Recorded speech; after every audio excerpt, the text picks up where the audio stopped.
hypnotic dance. She holds me here with only a glance. She's over me. She's over me.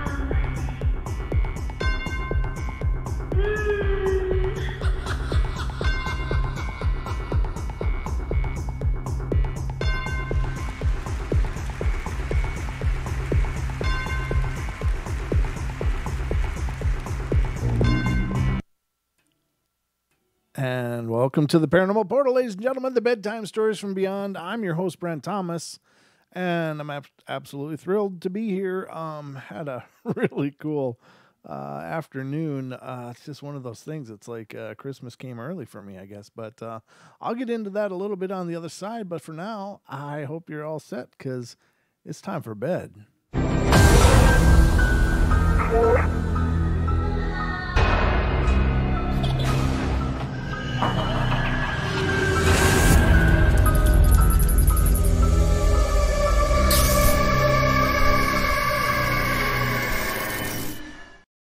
So, ladies and gentlemen, welcome to the show. I am Brent Thomas, your host. This is the Paranormal Portal's Bedtime Stories from Beyond, and that's quite a mouthful. I should have probably come up with a little slicker title on that one, but you know, it kind of sets the mood. It kind of tells the story in just a few words about what the show is. However, it's really funny because on YouTube, when I look on the sidebar of the Bedtime Stories from Beyond, I get like Sesame Street and Mother Goose and all kinds of stuff. So I don't think YouTube's quite caught on to what the bedtime stories are quite yet. But I hope they figure it out. Either that or they'll probably kick me in the sack for all this. I don't know. I mean, the show is called Paranormal Portal, so it's clearly not not nursery rhymes. But anyway, it is what it is. This afternoon, I had a conversation with a hero of mine. Really, it's a person that I really cut my teeth on his show, and I know I've mentioned that before. And he and Duke have been really, instrumental in helping me understand the world of cryptozoology and the Bigfoot and Sasquatch in particular. But I had a conversation with Mr. Wes Germer, and tomorrow he has asked me to be on the Sasquatch Chronicles, and I was like, "What? Really?" He posed it like a question, like, "Hey, would you want to be on the show?" And I'm like, "Yeah." So tomorrow I'm going to be on the Sasquatch Chronicles. Now it is a pre-record kind of deal, so don't try to look for it live because there isn't a live version of it. But I'm really, really excited because, it's when I had the idea of doing the Paranormal Portal, I'd already been listening to Sasquatch Chronicles for years, and I thought, I was really amazed at that show because it's so engaging with the listeners because, you can talk to experts and stuff about, quote unquote experts, but you know what I mean? You can talk to experts about paranormal stuff all day long, but it's the people that experience it that are the real experts. I mean, they're the people that have seen these things firsthand, and whether it's ghosts or Bigfoots or UFOs or whatever, these are the people that were up close and personal. And the things that I learned by listening to Sasquatch Chronicles were so much more profound than I'd learned so many other places. And, I learned a lot from Baron Kumbo as well, listening to them through the years and, and all of their interviews and such. But I thought, God, I'd love to do a paranormal show that was kind of like the Sasquatch Chronicles. It was, I love that audience participation. And that's why I love it when you guys send in your encounters and your stories to me, because it's the portal was really built on that kind of model where it was an engaged audience. It was people sharing ideas and sharing thoughts. And, and I don't claim to have any of this stuff figured out. I really don't. And I know that I don't have it figured out. But I'll tell you, every story, whether I find something to read you guys, but most often just from your guys' story, I learn so much because you guys maybe will recite some detail that I've never ever heard before. Maybe you'll talk about some action that happened that I'd never heard before, but it just all of a sudden you guys will tell me things, and it's just like boom, there's like connections being made in my head. Okay, that makes sense because this. Okay, now I understand that, and I learned so much by that participation and by that dialogue. So it's just a real honor, and I'm really, really, really excited about it. I'm really kind of nervous though too, because it's like, it's it's one thing to be a fan of a show, but it's a whole nother thing to be on that show. And I just hope I don't derp it up somehow. I don't know. It's just, you know what I mean? But anyway, it's exciting news, and it certainly will be a great opportunity to introduce the portal to a whole lot of new listeners, which will be a lot of fun as well. So I'm really looking forward to it. So I don't know if you're out there, Wes, or not, but thank you so much. I appreciate the opportunity, and I really do look forward to it. So I hope you guys are doing good. It is Tuesday already. Wow. And tomorrow's Wednesday. Okay. And then Don will be with me tomorrow night, of course, too, for the 2-hour show. So we'll have all kinds of fun, I'm sure, as is always the case when Don's in the studio with me. Because it's one thing to sit here and talk to yourself, I mean, I'm talking to you guys, of course, but it's another thing when there's someone here laughing with me. It's just, yeah, derp. I said derp, man. A derp is kind of like derp, like I don't know. It's one of those things, I just don't want to do it wrong. It's one of those things that the old saying, you only get one opportunity to make a first impression. And so tomorrow's that opportunity. So, all right, guys. So let's get to this. Now, first of all, tonight, I heard of this actually from another host on TFR. And I wasn't really sure about the source, but I did ask a gentleman from the UK who is one of our biggest hosts on Truth Frequency Radio, and that was Kev Baker. And I asked him about the source because it's an article from the Mirror, and I'm like, okay, so is there any legitimacy to this paper, or is this more like Elvis lives in my garage kind of stuff? And he said, no, they're actually reporting on some information that came in, and he said everybody seems to be talking about it. But I hadn't heard it before this point. And what the headline is, so this is from the mirror.co.uk, and it says, I guess I could put it up on the screen for you guys since we have the technology. Let me move some stuff out of the way here. And I'll make room because I still got to hook up that third monitor. I just really need that third monitor.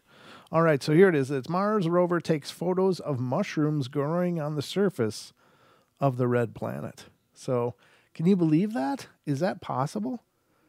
I mean, God, that's a game changer, right? So if there is, I mean, we've often, first of all, there was no water on Mars. Then they found water. And there's no life on Mars. And now they're finding life like lichen and mushrooms. So what the hell's going on Mars, ladies and gentlemen? Well, let's take a look at this. The new photographs of Martian mushrooms have left some scientists convinced that there is life on the red planet. A new study published in the Journal of Astrobiology builds upon 15 images captured by NASA's Curiosity rover. As part of its 2-year mission, Curiosity trained its cameras on what appears to be algae, lichen, and mushrooms. These photos seem to show potential life forms growing larger and emerging from the red sands of Mars. Dr. Regina Das, a microbiologist from Pondicherry, I don't know if that's I'm pronouncing that right or not, but Pondicherry University in India argued that no known non-living force could have produced the apparent growths. So apparently it's got to be biological. That is really, really bizarre. That's really amazing. So there's the images, ladies and gentlemen. I don't know. Is Mars terraforming itself? What's going on here? Yeah, there you go. And maybe there's all kinds of life on Mars. Now, I've seen pictures from the Curiosity rover. There's some lichen there on the edge of that boulder. And there's some really strange pictures. Now, some people believe it could be insects and stuff, but basically there's these series of pictures from the rover where like suddenly there's a little white dot, and then the next frame it's moved a little further away or a little in one direction or another, and it could potentially be insect life there. And this is the controversial evidence was scrutinized by 14 scientists and editors after the report was finished. So what does this mean? Well, it means that there's life on Mars, at least to some extent, ladies and gentlemen. So perhaps that, maybe that is an option then for a favorable conditions to reestablish life on Mars. I don't know. I mean, it seems to be that we're going to go to space at some point, or at least some parts of our population are eventually going to be moving out and going out on their own like good kids should. But I don't know. I mean, it's nice though, because it definitely demonstrates that Mars is not a desolate wasteland as much as was previously thought. Now, there's no forest, there's no, really profound biology going on there. But if there's some, that means that it's in a process of sorts, I suppose. Now, I'm pretty convinced that something at one point in time devastating happened on Mars, because I've poured through hundreds and thousands of those images that are coming back from there, and you see these pieces and parts that have got to be machined, and of course the images we get have already been, we only get a smidgen of what's actually out there, I'm sure. But I don't know, this is really encouraging. I think this is huge news. To me, that's pretty huge news. But then again, I don't know. It may be more profound than maybe much less profound than I think, and maybe more profound than I think. I don't know. But I just wanted to share it with you guys. So there apparently is life on Mars, ladies and gentlemen, and I don't know what kind of mushrooms they are, but there could be parties on Mars too. I'm just saying. I don't know. It's cool, though. All right, let's see what we got, though. So you guys didn't come here to hang out and talk about mushrooms on Mars, did you? Maybe you did. Oops, how in the hell did I do that? Wow, I did all kinds of goofiness here. Hold on a sec. How did I get off of the live dashboard? There we go. Sorry, I'm just kind of all in disarray here. Now I got to pull up that chat again. Oh, there it is. Okay, I'm sorry. Just getting reorganized here, ladies and gentlemen. I hadn't intended on showing that, but then I'm like, why not show it? Why just talk about it? So pictures are worth 1,000 more words. But yeah, Sasquatch Chronicles. How about that, guys, huh? All right, let's see. Okay, so let's get some stories up here. There we are. I'm getting a little more organized here. I'm sorry about that, but I definitely wanted to talk about Mars because I thought that is really freaking profound. There's something going on, and maybe life is much more robust on Mars. Maybe that's some really, really tough mushrooms. I don't know. Maybe nothing like our mushrooms could grow there. I don't know. I don't know how much different they would be than ours, but perhaps they could be. All right, let's get to some stories. And the first story tonight, ladies and gentlemen, is coming out of Kentucky. Hold on, I got a cough. There we go. I go better. So in Kentucky, there is a bar in the city that I visited, and it was a very popular bar too. I was about 12 years old at the time, and it was a bar that lets anyone go inside. And I was leaving the bar, heading to the parking lot, and I felt someone following me.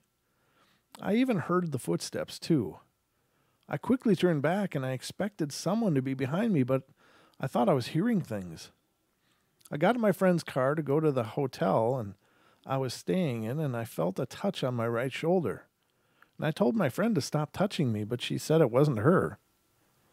I went home and ran upstairs to go to bed, and I looked in my bed and I saw someone in it.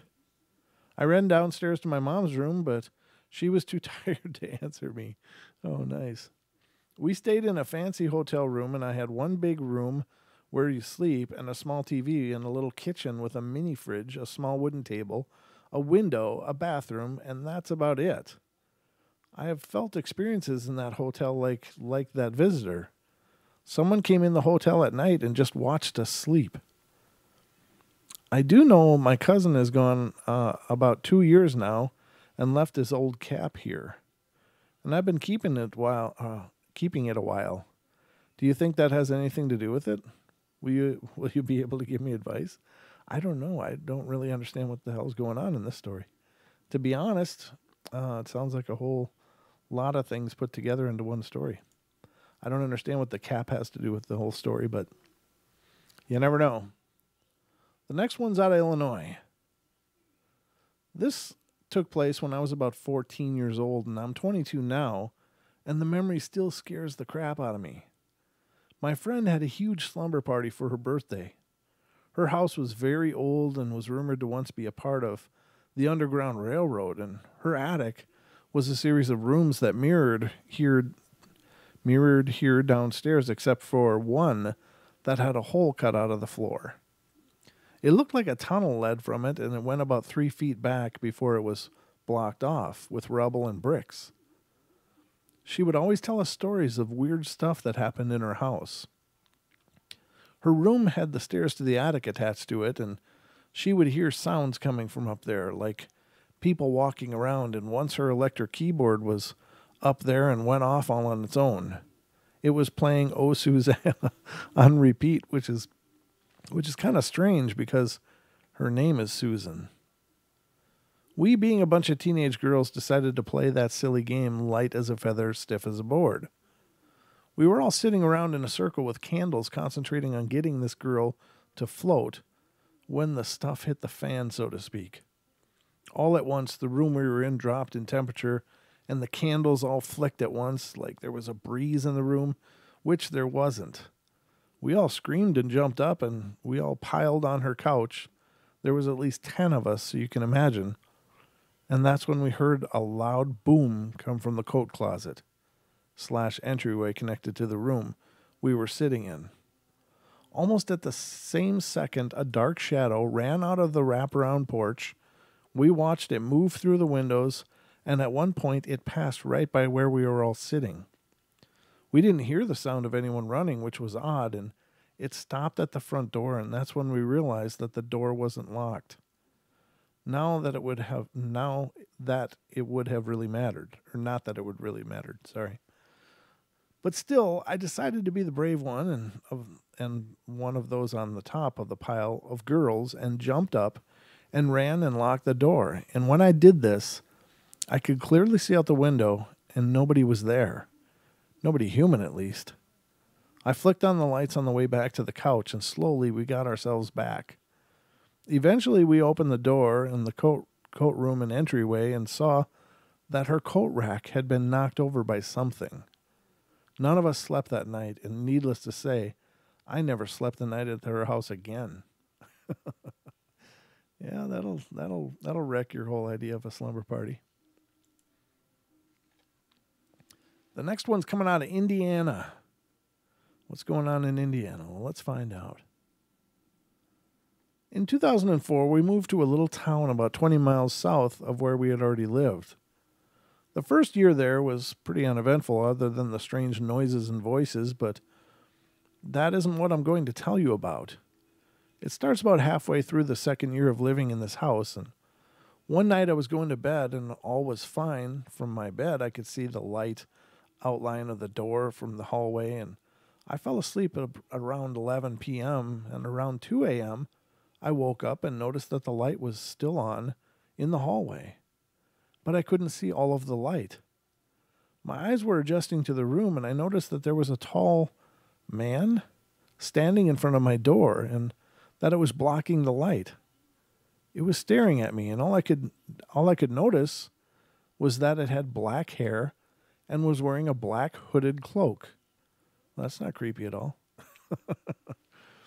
I also noticed that it had a small leaf-like clasp holding the cloak on.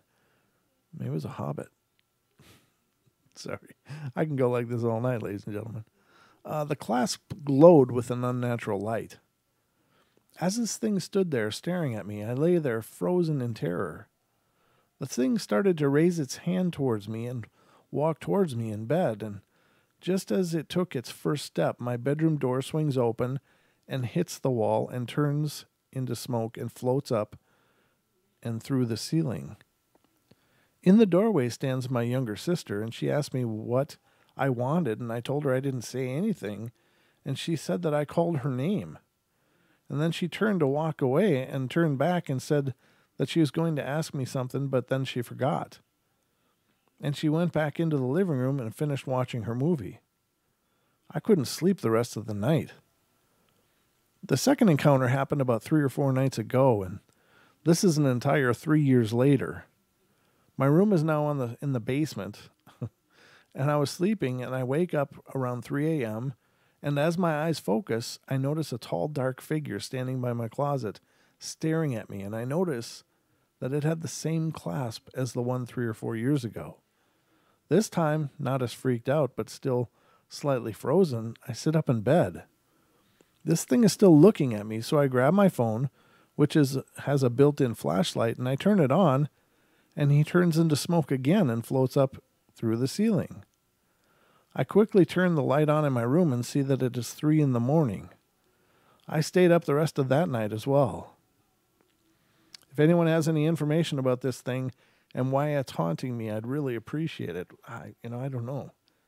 I've heard stories of people waking up with these weird robed figures around their bed. I don't know what they are. I don't think that it's not like the traditional shadow people but they usually are dressed in black.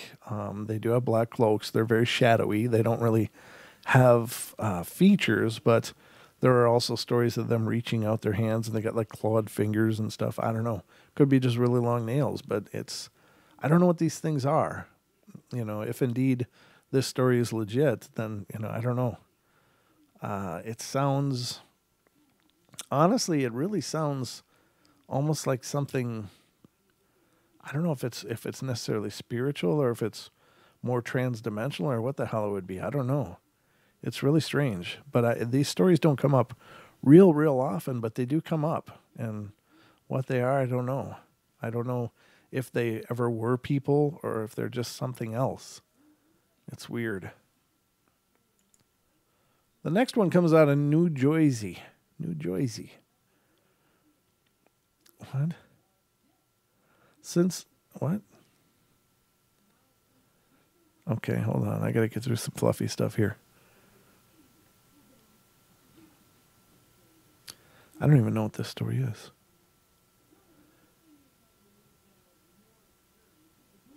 No, I don't think I can read this one. It's more of a log.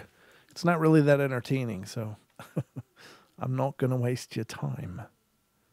All right, this one's coming out of New York. I went to my friend's house over the weekend to sleep over, and my other friend was invited, so we all went out to Ruby Tuesdays, and we talked and ordered our food and went to the salad bar and sat right back down. But in those 5 minutes, when all of that happened, I could have sworn I saw someone that I saw recently, like 10 minutes ago. I know you're thinking, well, she probably just saw someone in a car who happened to go to the same restaurant. Hello. Remember, this is a ghost experience. A little cheeky author here.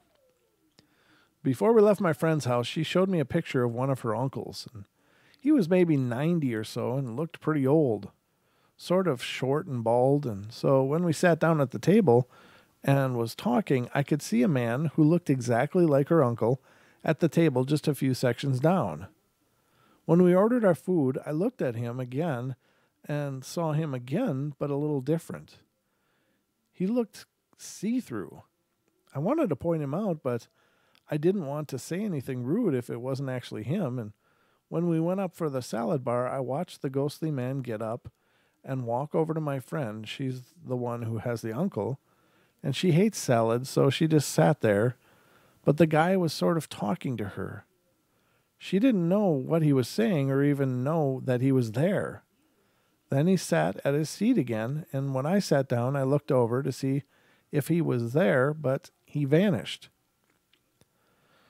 After we left, I didn't see any more strange things, but 2 days later, I was on AIM, the Instant Messenger, AOL Instant Messenger. Well, this is old. Yeah, it's from 2007, so I guess that was still around then. My friend IMs me and says, "Do you know my uncle?" And I said, "No." And she says, "Oh, well, he died on Saturday, at night. He was about 90, and I haven't seen him in 3 or 4 years. Although I was sad about her loss in the family, I was shocked. Like I heard in many other stories on an occurrence like this, I still thought it was shocking. I think that perhaps the person who submitted this probably has some abilities, but may not quite know it yet. So this one's coming out of Missouri. This always happens to me. First off, I used to work in nursing homes, and whenever someone died, I would always have a dream about that person. Not even that they died, just that they were a significant part of my dream. Even when I was on vacation in Chicago for a week and someone died suddenly at work, I had a dream about them. Weird. On to the family stuff. I keep having dreams where I'm going somewhere with or being visited by my grandmother and my aunt, sometimes both. But my aunt has been dead for 14 years and my grandma for 3 years. Usually these dreams aren't scary, but just perfectly normal in dreamland to go shopping with the dead. And I know they are dead in these dreams, but it's not weird. But every once in a while, I will have a dream where they are gross and corpsey. Oh, jeez. That's horrible. And it is scary. It's like I'm somewhere I shouldn't be, or else they are. And sometimes they will warn me about stuff and tell me to take care of myself. They don't wish me any harm, but I go to hug them goodbye, and they are skeletons. Another time I'm in a totally isolated incident. I was visited by an extended family, as in from the 1840s, and this was right after I had my son. Like everyone else was coming to see the baby, and I had the most horrible chill in my spine, so bad that it woke me up, but I was paralyzed and could hear people talking about my baby. This was terrifying, but that's the only time that has happened. Wow. That's really cool, though, I think. I mean, nothing horrible happened. They just kind of zapped her and talked about the baby, so as long as that was the end of it, I guess, I don't know. It's not incredibly harmful. So this is people in the garage. I'm actually checking the phone board just to make sure, but nope, nothing's going on. This one's coming out of Missouri. This creeps me out even thinking about it 17 years after it happened, but here's my story of the people in the garage. From the time I was 6 until I was 8, my family lived in this little old farmhouse right next to both of my grandmothers. When I was a very small child, 2 little girls lived there with their parents, and we played and went trick-and-treating together, fun times. The family split up and the girls had no contact with the father, who always seemed very nice. They all moved out, and we move in a weird situation for that family, I'm sure. I remember being scared in their bedroom, but I don't remember why. When my family moved into this house, the room the girls shared was my bedroom. I hated playing by myself in that house, and my parents' room was especially spooky. I would always close their door if it was open, and we shared a bathroom that could be accessed from either bedroom.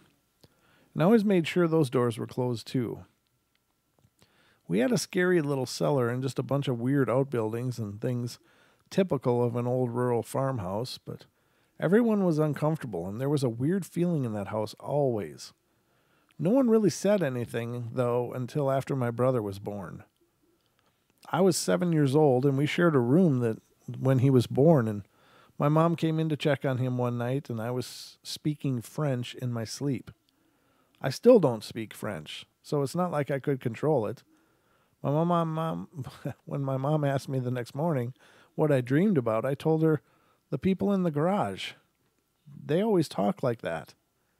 Very creepy. I guess I told her more than once about them, and I vaguely remember a woman with dark hair and red lipstick, but that's about it. We moved out very soon after that, and the father of those 2 girls moved back in and by himself. He started fixing up the house and even got a puppy from us when our dog had puppies. And a few months later, people started noticing no one had seen him in a while, and someone decided to go over there and It looked like no one had cared for the dog in a while, and which was very unusual for him. So someone decided to investigate and found his body in the garage. He had shot himself in the head in the garage and had been there for 2 weeks before anyone found him. On a happy note, my grandma took the dog in, who lived another 15 years. Wow. Yeah, that sounds like all kinds of creepiness going on there. That's horrible. I don't know. I know I know people carry a lot of weight and a lot of emotion, and some people never release it and all. And I know there's a lot of people that believe that spirits try to lure people into doing those kind of things, very dark things, very dark entities. And that's possible, but I think there's always choices. I mean, nobody is completely taken over to the point that they can't make those choices or unmake those choices. And I hope, again, and we talk about this every once in a while when it comes up, but there's so much help out there. And if you've got any problems, if your life feels really freaking heavy, just call somebody and talk. Just talk. Somebody's going to listen to you, and somebody's going to hear what you have to say, or call a professional, call a helpline. Just make sure you keep talking. Things can seem really dark and really horrible, and they can seem like you can't take another step, but just, don't ever give up. Don't ever give up. Don't leave that legacy for all those people that loved you and love you, So, I don't know. It just makes my heart ache when people choose that route. I've had a few people I've cared about take that route, and that's the kind of stuff that doesn't go away. It just never goes away. There's an old saying, time heals all wounds. And I don't really believe that that's true at all. I think that time just helps you live with the scars, Those kind of things really leave a mark. So just if you're listening to the sound of my voice and that makes sense to you, just call someone, get some help. There's always, no matter how much you've been through, there's always another day. There's always a way through whatever you're carrying, whatever you're dealing with. It's never hopeless. It just feels that way at the time, but just stay in your moments and reach out and let somebody help you. So this one's coming out of Florida, ladies and gentlemen. Now this one looks like it's got a few, 3 different parts. So let's see. It says, I'm new, but I would like to say that I'm not new to the paranormal. Since I was quite young, I've had a large number of strange and unexplainable feelings and experiences that I can't even begin to recount. But recently, things have been happening to me personally, and in the past, it's just been observations, seeing things or hearing things, but it never felt as if whatever I was seeing was trying to communicate with me, and frankly, it's beginning to worry me. So that sounds like this person is sensitive and has witnessed a lot of residual things, but sounds like she finally met some intelligent entities that are, intelligent haunts versus residual haunts. Again, residual is just stored up energy that repeats. It may be an action, it may be a series of actions that just repeat randomly, or something for some reason triggers them to repeat. It's like a tape recording. An intelligent haunt is some kind of earthbound spirit or some spirit that is around and intelligently interacts in the environment that they live with, usually with the people that are there as well. And that can be positive and it can be negative, but, it's not always a bad thing. But the person says, so these 2 stories I would like to share with you all today. Any advice or answers or comments will be greatly appreciated. Recently, I've been having a lot of trouble sleeping. 2 nights ago, I was taking my dog outside to go into the bathroom at around 3 a.m., and I was still fully awake at the time. Nothing was out of the ordinary at first, but then my dog stopped still and sat down, making a faint whining sound. This is not entirely unusual for him, so I didn't pay it much attention and walked forward, telling him to hurry up and do his business. I noticed that it was cold out, and it was certainly odd for Florida at this time of the year, but again, I wrote it off since I knew there had been a storm that day and thought Maybe it just brought in some cold air. A couple minutes later, I noticed the form of a person standing near the man-made pond, diagonally left from my house. I squinted my eyes to see better, thinking maybe it was one of the neighbors was outside, and I, it seemed the person was staring at me, though. I could see no eyes or specific facial features. I just felt like I was being watched. But as I walked forward to inspect further, it disappeared. Now, I'm not positive it was something paranormal, but something just didn't feel right about the whole thing, so I just thought I'd share it here. On another topic, I could use some help. My problem as of late is that sometimes wake up with scratches, cuts, and swollen bites, like insect bites. I've checked every possible explanation. I can't find anything that could be causing it. Just to be sure I wasn't out of my mind, I invited my friend over to the house about a month ago to spend the night, and she and I slept in the same room, and I woke up with the small swollen bites and scratches on my arms and back, but she was not scratched or bitten. I don't understand. What is happening to me? I mean, I felt things weren't always right in this house before, but this is the first time anything like this has happened. I should say, in the interest of full disclosure, that I have heard strange things and seen figures in my house before, but as I said at the beginning of this message, I never felt before that they were trying to harm me or communicate with me. Strange occurrences like this have become common themes for me lately, and I'm not scared, but I'm confused and a little worried. What is going on, and will it get worse? I don't know, strange swelling insect bites, to me, you could just have bed bugs, or something really, I mean, those are they're gross little things, but, the thing with any kind of insect like that, so, and this is just me throwing it out there, you guys take it or leave it, I don't know. I mean, I don't know what the hell's going on in their house, but if it's like bed bugs, they will become trained to find you because they know where you're going to be. And usually they'll apparently nest really close to wherever you're going to be sleeping. And then when you go to sleep, they come out and they do their feeding bedbug thing.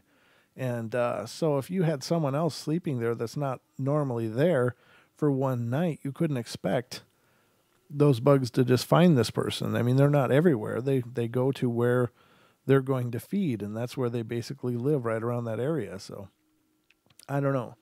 I'm certainly not convinced that the swollen bites are anything more than some kind of little, well-trained insect, I guess. But the scratches, I don't know. That could very well be. Certainly we hear about scratches all the time in the paranormal, and it's not always malicious. It's not always meant to terrify people. It's just sometimes a desperation move, I think, by these beings, but I could be wrong. It's spirits only have a very limited method of communication, so they're going to communicate however they can, hoping to relay some information to you. All right. So anyway, interesting story, but the swollen insect bites, I think, are probably just insects. This one's coming out of North Carolina. How are we doing that time? Yeah, we're at about 40 minutes. Okay. But I really started right on the nose. North Carolina. I've always thought of myself as a regular guy. God, this is a long one. You guys are in for a treat. This is probably the last one because it's so long. I've always thought of myself as a regular guy and did guy things. I go to work each day, and after work, when I have time, I will play ball and hang out with my fellows and drink beer, normal stuff. At the end of the day, from time to time, I couldn't help but to think about my nights. I'd fallen asleep one night like any other night, and almost immediately I found myself sitting in the back of a car. At the time, it seemed so real to me, but there I was, sitting in the passenger rear of the car that was moving, and there were these three shadows in the car just sitting there motionless. I tried to make out who they were. Their faces were really unrecognizable, and that's when the sixth sense kicked in, and the only way for me to explain to you, it's like closing your eyes and feeling a presence if someone is standing next to you.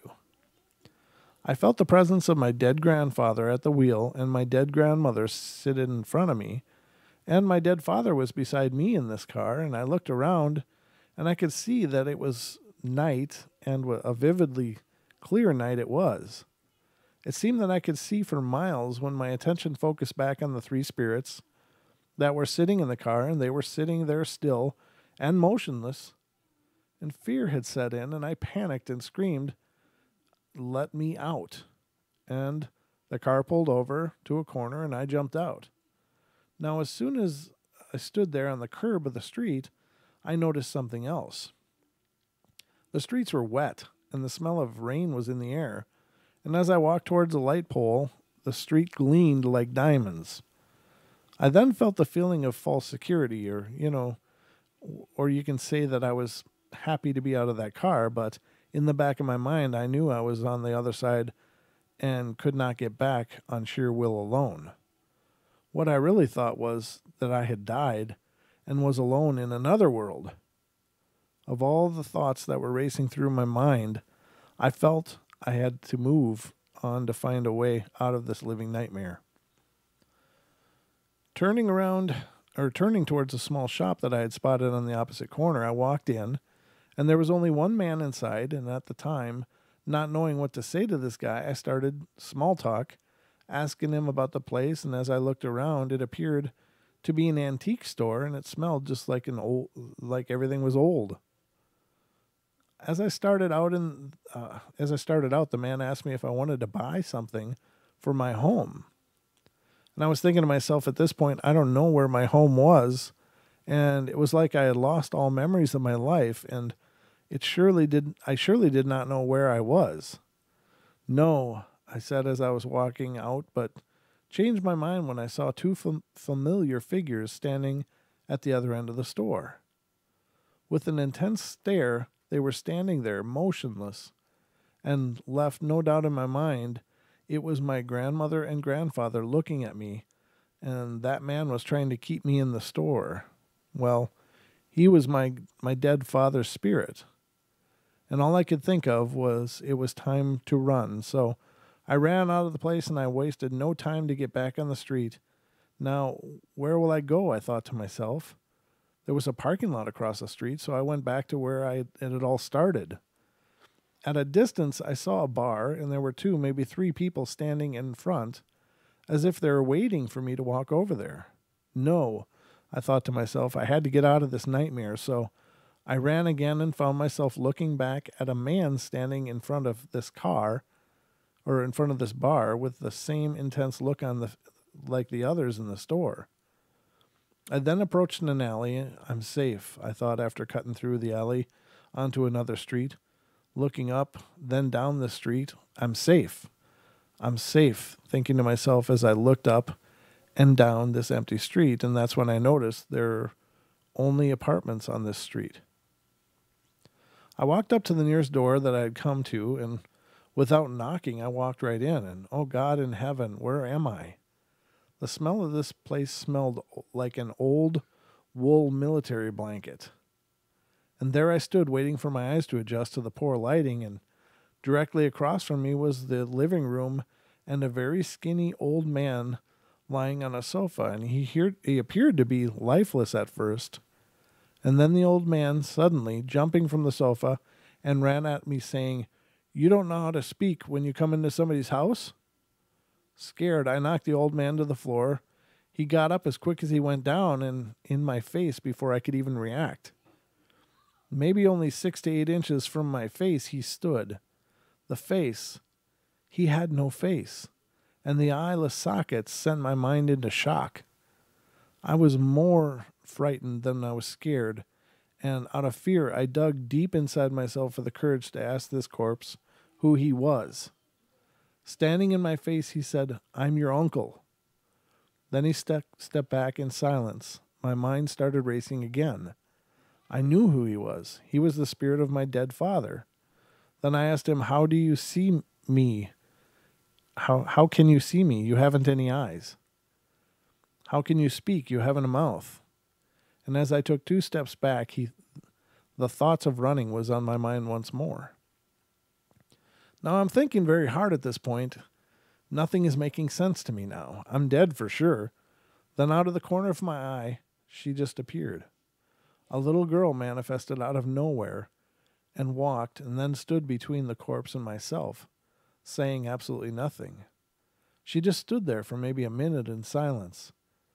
I then studied her very closely, what she was wearing and her face and everything, and everything I could take in to get a clue as to who she was. I looked into her pale white face, and her eyes had shown a lot of sadness, and I felt sadness, and I felt distress and the feeling of being trapped and helpless. This little girl was feeling all of these things, and I felt sorrow. My attention fell back on what she was wearing. She was clothed in a yellow dress with a big rounded white collar, a dress that could... this is like really poorly written. They repeat sentences all over the place. A dress that could have been quite possibly come out of the 40s or 50s era. The two blonde ponytails on the sides of her head swayed as she turned and quietly walked away through the front door, literally. My attention fell back on the old man, and I guess it was time for jokes. The old man asked me for a glass of water. To me, there was nothing funny about the situation as I was in, and I stood there for maybe a few seconds or more when I decided to find the kitchen. Before I reached the kitchen, I noticed the curtain covering the closet pulled back. And I pulled back the curtain and looked inside, and the smell, wow, it was like those cloths, he said, I don't know, clothes or cloths. They had appeared to be there for a very long time, maybe 50 years. Someone then gently grabbed me by the shoulder, and first I thought it was the old man, and when I turned to look at a woman in a soft voice, "You're not supposed to look in there." She could have been around 60 years old. "The glasses are in the sink," she said. And that was the very last of this ordeal before awakening.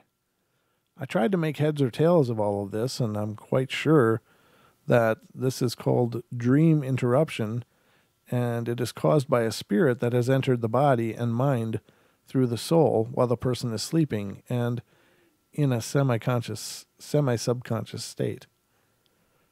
Wow. That was a hell of a story.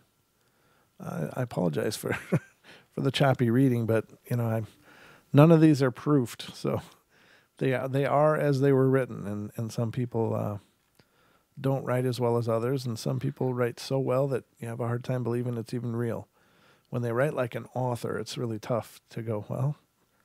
But then again, there are very articulate people, and people can write things well. How we doing here? Yeah, that puts us at about the 50-minute mark. Let's see if the next one... If I can find a really short one, I can read one more. This one, no, that's not short. And how's this one? This one's not too bad. So this one's coming out of Kentucky. I was playing a video game one night a few years ago, and around 10:30 p.m. one night, in the living room of my house, and I thought I'd take a break and get a bowl of cereal. So I went to the kitchen and made a bowl, and as I was starting back to the living room, I saw a figure of a person sitting in the love seat with their legs crossed. I figured it was just my mom, but when I got closer and seen the person better, I noticed it wasn't my mom, but a young lady, maybe in her late 20s or early 30s, with old-fashioned outfit on that looked like someone would wear at a Kentucky Derby horse race or in an old Western movie. She had a fancy derby type of hat on and a really nice-looking dress, and I turned away for a second just to see if anyone else was in the room with me, but no one else was there. When I looked back at the love seat, she was gone. She never really looked at me, but she was looking towards a display case by the wall in the corner of the room. My mom and I collect old things we find at yard sales and online sometimes, and I didn't think about it until now, but maybe she was looking at something in the display case that might have been hers. I do live in Kentucky, but about 2 hours from where they have the Kentucky Derby, and I haven't seen her anymore since then. Good point, ladies and gentlemen. Always be careful before you bring things into your house. if you want to roll the dice, go yard sailing, go antiquing and stuff, and bring stuff right in, and see what happens. I mean, 99% of the time, nothing will happen, but sometimes things come with attachments, and if they do, you'll know pretty quickly. Things will get different. Things will shift, and you'll just feel it intuitively. But I guess that's the show for tonight, ladies and gentlemen. I don't know what else I can tell you. Again, just really excited for tomorrow and nervous all at once. So thank you all for being here. Be good, be kind, be nice. Take care of each other. Help each other out. And try to find the magic in every day and make sure you laugh as much as you're able. So I'll be back tomorrow night with Don, and we will get into all the mayhem that we always do. So I hope you guys tune in then. But thank you all for those of you that are here. Let me go through the list here and see who is here. Don't leave yet. I haven't read your name yet. Now, see, there's so many more, but let's see. Julia's here. Duke is here. Deb Varner's here. Haxer's here. Lady Death is here. Lena Hickman is here. M. Cat is here. Orange County Girl is here. Ken is here from Down Under. Good to see you, Ken. Good to see all of you. Travis Pritchett is here. Zero Mind is here. And Don is here. So good to see you, Don. Hope you're having a good night, brother. Hope you're ready for tomorrow night, because we're going to wind it up and just let it loose and see what the hell happens. So good night, everybody. Take care. Remember, tomorrow night, 7 p.m. Pacific time. 7 days a week, 7 p.m. Pacific time. There is a portal happening, so I hope to see you then. But take care, everybody, and sweet dreams.